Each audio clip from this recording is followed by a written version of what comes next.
नसरीन के साथ थी। इसने मुझे जॉब दिलवाई थी, इसीलिए डिनर पर लेकर गई थी इसको। झूठ मत बोलना वरना अच्छा नहीं होगा। तुम्हारी हिम्मत भी कैसे हुई धमकी देने की, बताओ जरा मुझे। और मैं तुमसे झूठ क्यों बोलूंगी, हम दोनों साथ थे डिनर पे। जाओ यहाँ से, इससे पहले कोई जाग जाए, और आइंदा मेरे घर आने की हिम्मत भी मत करना। ज़ैनब, इसकी तरफ से मैं तुमसे माजरत चाहती हूँ।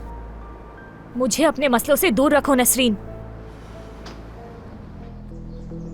जुनैद, तुम यहाँ क्या कर रहे हो बेटा?